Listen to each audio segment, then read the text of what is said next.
قبلہ شاہ صاحب ارشاد فرمائیے کہ ایک سے زائد نکاح کی اجازت یا ضرورت کیا مسئلہ ہے اس کا شرع؟ آپ صاحب جی، خواتین کی غیرت اپنی جگہ رہی، جی شرع اس غیرت کو جو محبت خاتون کو اپنے شوہر کے ساتھ ہوتی ہے نا، وہ اپنی جگہ رہی، اس سے انکار نہیں ہے. صحیح، لیکن ہمیں یہاں مقصود ہے نبی پاک صلی اللہ علیہ وسلم کی شریعت کا حکم ارشاد فرمانا. بہت اچھا. اور یہ بات جو ہے ناظرین میں جو خواتین ہیں ان کو بھی سن لینی چاہیے.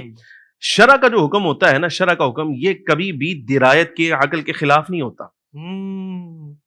ایک تو اس کی نقل رہ گئی نا، بے منقول ہوا، اللہ اور اس کے رسول کے بارگاہ سے آگے منتقل ہو گیا، وہ اپنی جگہ رہا.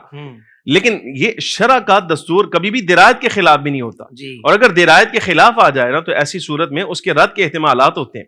لیکن قرآن عزیز کا حکم تو آپ رد نہیں نہ کر سکتے. قرآن عزیز کہتا ہے فَانْكِحُوا مَا طَابَ لَكُم مِّنَ النِّسَاءِ مَثْنَىٰ وَثُلَاثَ وَرُبَاعَ. اب اس پر میں آپ کو عرض کرتا ہوں، بلکہ ہمارے ہاں پیچھے قانون بھی بنا، ابھی بھی ہے، کہ اگر کوئی شخص دوسرا نکاح کرنا چاہتا ہے تو اس کو اپنی پہلی محترمہ سے اجازت لینی پڑے گی. صحیح.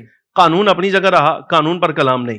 لیکن شرع کی نظر میں جس وقت ہم اس اصول کو پیش کریں تو شرع اس کو قبول نہیں کرتی، اس لیے کہ اللہ رب العالمین جل وعلا نے پہلا دستور دیا الرجال قوامون علی النساء.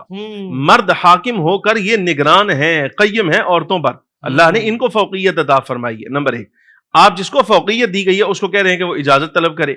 چلیں اس کو بھی چھوڑ دیجئے، نظر انداز کر دیں، یہ کو ہمارے حقوق کی بات نہیں. بات یہ ہے، دیکھیے وہ بیٹیاں، وہ خواتین مثال کے طور پہ جن کے شوہر انتقال کر گئے، اچھا آگے ان کی اولادیں بھی ہیں، پھر وہ مسائل سارے خود بیٹی کمانے کے لیے تو باہر نہیں نکلے گی نا. اچھا ماں باپ جو ہیں جنہوں نے اپنی بیٹی کا آگے نکاح کیا تھا، ان کا شوہر انتقال کر گیا، تو کیا اب اس کی نسل اگلی جو آ رہی ہے اس کی ضمانت یہ لیں گے؟ یعنی اس کے والدین، اس بچی کے اپنے والدین. یا دوسرا مثال کے طور پہ اگر کسی خاتون کو طلاق ہو جائے، جی طلاق کے بعد وہ خاتون، کیا اس کے لیے جرم ہے کہ وہ کہیں نکاح کر لے؟ اس کی زندگی کا اس کا محافظ کوئی نہیں. اللہ. یا مثال کے طور پہ اس کی عصمت کی، اس کی عزت کی حفاظت کرنے والا، اس کی آبرو کا یا اس کے سر کے اوپر نگرانی کرنے والا اس کا کوئی نہیں ہونا چاہیے. اچھا یہ بھی چھوڑ دیجیے، یہ بتائیے کیا خاتون وہ جس کا شوہر انتقال کر گیا یا اس کو طلاق ہو گئی، وہ خاتون اپنے گھر میں بیٹھی ہے، یہ بتائیے آیا کیا آپ نے اس کو انسانیت سے خارج کر دیا؟ وہ انسان نہیں رہ گئی؟ اللہ اکبر.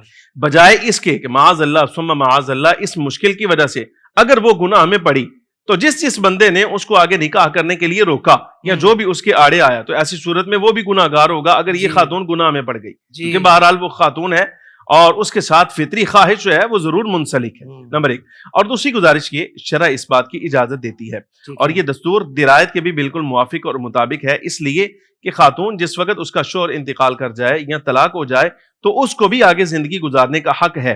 لیکن شرائط قرآن عزیز نے مقرر کر دی ہے. قرآن شریف کہتا ہے ان خفتم اللہ تعدلوا فواحدہ.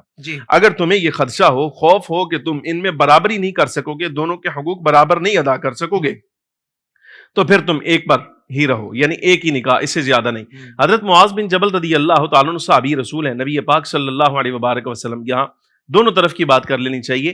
اگر کوئی بندہ دوسرا نکاح کرتا ہے نا تو اس کو طرفین کے حقوق میں برابری لازم ہوگی، ماں سوائے ان چیزوں کے جن پر بندے کا اختیار نہیں ہوتا. مثال کے طور پہ قلبی میلان، محبت.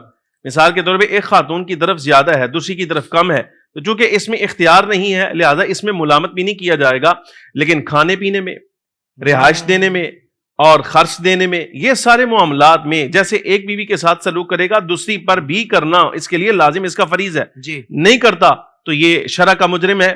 قیامت کے دن ایسے آئے گا کہ اس کی ایک طرف جو ہے نا وہ شل ہوگی، یعنی یہ مفلوج ہو کر آئے گا جیسے فالج ہو جاتا ہے جس شخص کو. اللہ. اچھا اسی طرح حضرت معاذ بن جبل رضی اللہ تعالیٰ عنہ کے بارے میں سیرت نگاروں نے لکھا طاعون پھیلا تو آپ کی 2 ازواج تھیں، دونوں ایک ہی دن انتقال کر گئی. اللہ. دونوں ایک ہی دن انتقال کر گئی. تو جنازہ جب اٹھانے کی باری آئی تو آپ نے ساری زندگی ان میں مساوات کا قانون جو نبی پاک صلی اللہ علیہ وسلم سے سن رکھا تھا پورا کیا.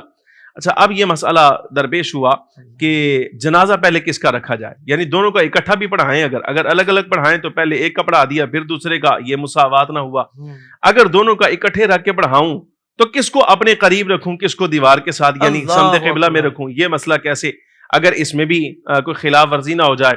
تو یہاں کے حضرت معاذ بن جبل رضی اللہ تعالیٰ عنہ کے یا اللہ جو میری بساط میں تھا میں نے ان میں برابری کر دی ہے، میرے مالک اب اس مرحلے میں یہ جو چارپائی آگے پیچھے رکھنے میں جو کمی بیشی ممکن ہے میرے مالک اس کو معاف فرما دینا۔ اللہ، یہ ساری چیزیں پیش نظر رکھنے کے بعد اگر کوئی بندہ نکاح دوسرا کرتا ہے تو شرع اس کو اجازت دیتی ہے۔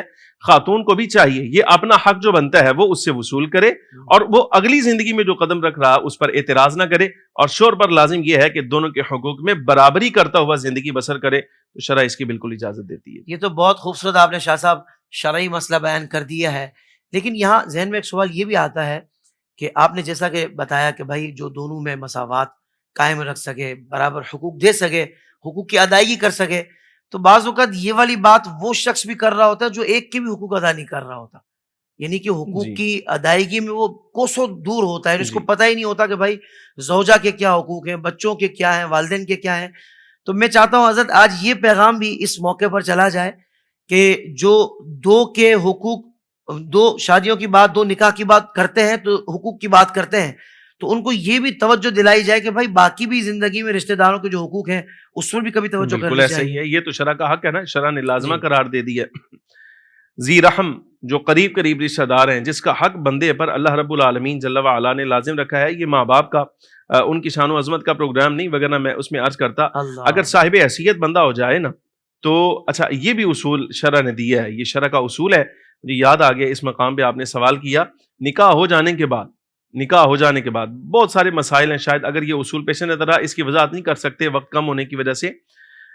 شوہر پر سب سے زیادہ نکاح ہو جانے کے بعد جن کا حق رہتا ہے نا وہ اس کی والدہ ہوتی، یہ اس کی والدہ ہوتی ہے، اللہ اور اکبر، خاتون پر نکاح ہو جانے کے بعد سب سے زیادہ حق جس کا رہتا ہے نا وہ اس کا شوہر ہوتا ہے۔ صحیح، خاتون پر سب سے زیادہ بات ماننا، اطاعت کرنا جو لازم ہے وہ شوہر کی ہے، ٹھیک ہے، اور مرد پر لازم ہے کہ وہ اپنے ماں باپ کی اطاعت پیروی جو ہے وہ کرتا رہے، اس سے نظر اندازی نہ برتے۔ واہ واہ واہ، اچھا دوسری طرف اگر صاحب حیثیت ہے تو ائمہ کرام فرماتے ہیں اس کے لیے لازم ہے، اس کا فریضہ ہے کہ ماں باپ کا خرچ مقرر کرے، اللہ یعنی اس اکبر، دورانیے میں آگے جہاں ماں باپ کے، جہاں بیوی بچوں کے حقوق ہیں وہاں ماں باپ کے بھی ساتھ ہیں۔ تو یہ ساری چیزیں دیکھنے کے بعد قیامت کے دن رب العالمین جل وعلا کی بارگاہ میں اگر کوئی بندہ چاہتا ہے کہ اس کا حساب آسان ہو جائے اور جو مال اس نے کمایا ہے اس کے بارے میں اس کو سوال، اس کا جو ہے وہ جواب دینے میں آسانی رہے، تو بڑا سادہ سا حل اس کا یہ ہے کہ خاندان میں جن جن لوگوں کے حق اس کے اوپر ہے نا برابر وہ ادا کرتا رہے، کل حساب دینے میں اس کو آسانی رہے گی، مالک میرا جو مال تھا میں نے یہاں خرچ کر دیا تھا۔ اللہ اکبر، سبحان اللہ، سبحان اللہ، سبحان اللہ۔